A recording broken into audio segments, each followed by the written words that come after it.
नमस्ते दोस्तों। आज हम मैथ्स का एक ऐसा जादू सीखने वाले हैं जो हमारे चारों तरफ है, पर शायद हम उस पर ध्यान नहीं देते।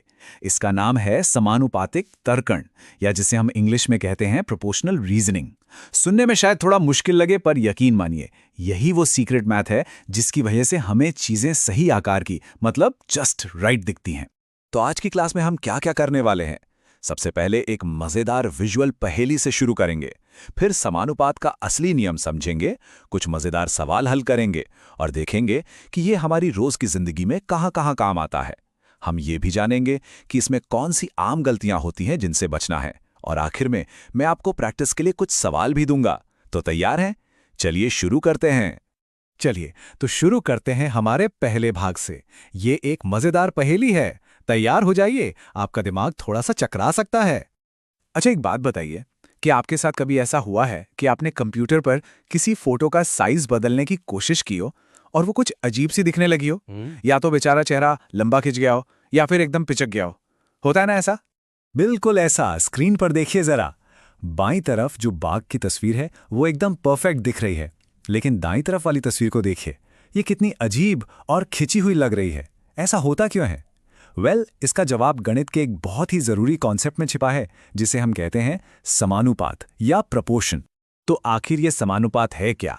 देखिए, बहुत आसान शब्दों में, जब दो अनुपात यानी रेशियोज बराबर होते हैं तो हम कहते हैं कि वे समानुपात में हैं।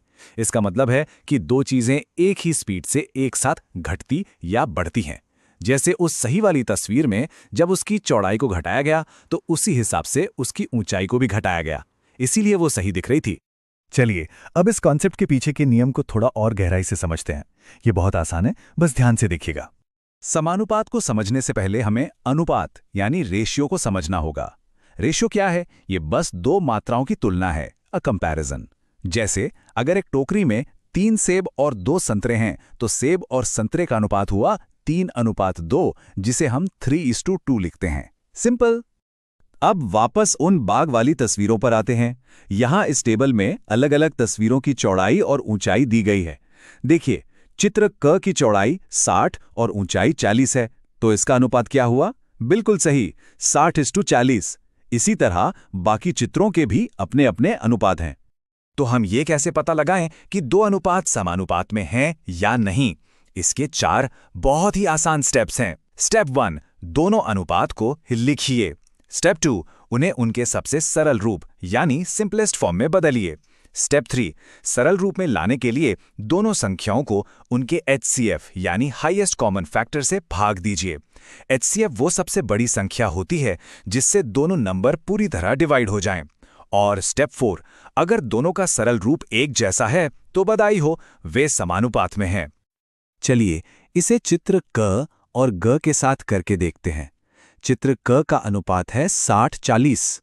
अब सोचिए वो सबसे बड़ी संख्या कौन सी है जिससे 60 और 40 दोनों डिवाइड हो जाएं? वो है 20। तो 20 ही इनका HCF है। 60 को 20 से भाग दिया, मिला 3। 40 को 20 से भाग दिया, मिला 2। तो सरल रूप हुआ 3:2। अब चित्र ग को देखते हैं। इसका अनुपात है 30:20। इनका HCF है 10। 30 को 10 से भाग देने पर मिला 3 और 20 को 10 से भाग देने पर मिला 2। अरे वाह, इसका भी सरल रूप 3:2 है। क्योंकि दोनों बराबर हैं, इसका मतलब ये तस्वीरें समानुपात में हैं। बहुत बढ़िया। अब जब हम थ्योरी समझ गए हैं तो असली मजा तो सवाल हल करने में है। चलिए कुछ प्रॉब्लम सॉल्व करते हैं। शुरुआत एक बिल्कुल आसान सवाल से करते हैं। सवाल है, अगर 4 पेन की कीमत 20 रुपए है तो 7 पेन की कीमत क्या होगी? सोचिए जरा। इसे हल करने के लिए हम समानुपात का इस्तेमाल करेंगे। पेनों का अनुपात उनकी कीमतों के अनुपात के बराबर होगा, तो हम इसे ऐसे लिखेंगे: 4:7 समानुपात 20:x। अब यहां एक बहुत ही मजेदार नियम काम करता है। बाहर वाले नंबरों का गुणा अंदर वाले नंबरों के गुणा के बराबर होता है। यानी 4 को x से गुणा करने पर वही आएगा जो 7 को 20 से गुणा करने पर आएगा। तो हमारी इक्वेशन बन गई 4 गुणा x बराबर 140। अब x की वैल्यू निकालने के लिए हम 140 को 4 से भाग देंगे और हमारा जवाब आ गया 35। तो 7 पेन की कीमत होगी 35 रुपए। देखा कितना आसान था। चलिए अब एक मीडियम लेवल का सवाल देखते हैं। हिमाचल में एक किसान 200 ग्राम चाय 200 रुपए में बेचता है और मेघालय में एक किसान 1 किलो यानी 1000 ग्राम चाय 800 रुपए में बेचता है। सवाल यह है कि क्या इनकी बेचने की दरें समानुपातिक हैं? चलिए जांचते हैं। हिमाचल की चाय का अनुपात है 200:200। इसका सरल रूप क्या होगा? बिल्कुल सही, 1:1। अब मेघालय की चाय का अनुपात है 1000:800। इनका HCF 200 है, तो सरल रूप निकालने पर यह आता है 5:4। अब बताइए, क्या 1:1 और 5:4 बराबर हैं? नहीं, इसका मतलब ये दरें समानुपातिक नहीं है। ठीक है, अब एक चैलेंजिंग सवाल के लिए तैयार हो जाइए। ये बिजनेस से जुड़ा है। प्रांजीत ने एक बिजनेस में 75,000 रुपए लगाए और भूनी ने 25,000 रुपए लगाए। साल के अंत में उन्हें 4,000 रुपए का फायदा हुआ। अब सवाल यह है कि वे इस फायदे को अपने निवेश के अनुपात में कैसे बांटेंगे। इस तरह के सवाल को हल करने के लिए हम कुछ स्टेप्स फॉलो करेंगे। स्टेप 1, सबसे पहले हम उनके निवेश का अनुपात निकालेंगे, जो है 75,000:25,000। स्टेप 2, इसे सरल करेंगे। इसका सरल रूप है 3:1। स्टेप 3, अब अनुपात के हिस्सों को जोड़ देंगे। 3 + 1 = 4। इसका मतलब है कि हम प्रॉफिट को कुल 4 बराबर हिस्सों में बांटेंगे, जिसमें से 3 हिस्से प्रांजीत को और 1 हिस्सा भुवनी को मिलेगा। स्टेप 4, अब हिस्सा निकालते हैं। प्रांजीत को मिलेगा 3/4 × 4000 जो हुआ 3000 रुपए, और भुवनी को मिलेगा 1/4 × 4000 यानी 1000 रुपए। Problem solved. अब आप सोच रहे होंगे कि ये गणित सिर्फ किताबों और एग्जाम्स के लिए है। बिल्कुल नहीं, हम इसे रोज इस्तेमाल करते हैं। जब किचन में कोई रेसिपी बनती है तो उसमें मसालों का एक अनुपात होता है। जब हम गूगल मैप्स पर रास्ता देखते हैं तो वो भी अनुपात का इस्तेमाल करता है। बड़े बड़े आर्किटेक्ट इमारतों के छोटे मॉडल बनाते हैं, वो भी अनुपात से। और जैसा हमने अभी देखा, बिजनेस में भी फायदा बांटने के लिए इसका इस्तेमाल होता है। एक आम गलती जो अक्सर हो जाती है वो है अनुपात के क्रम को उल्टा पुल्टा कर देना। याद रखिए, अगर सवाल की शुरुआत पेन इस टू कीमत के अनुपात से की है तो आपको आखिर तक यही क्रम रखना होगा। आप इसे बीच में कीमत इस टू पेन नहीं कर सकते। अगर क्रम बदला तो आपका जवाब 100% गलत आएगा। तो हमेशा कंसिस्टेंट रहना है। चलिए, हमने काफ़ी कुछ सीख लिया है। अब आपकी बारी है जो सीखा है उसे प्रैक्टिस करने की और रिवाइज करने की।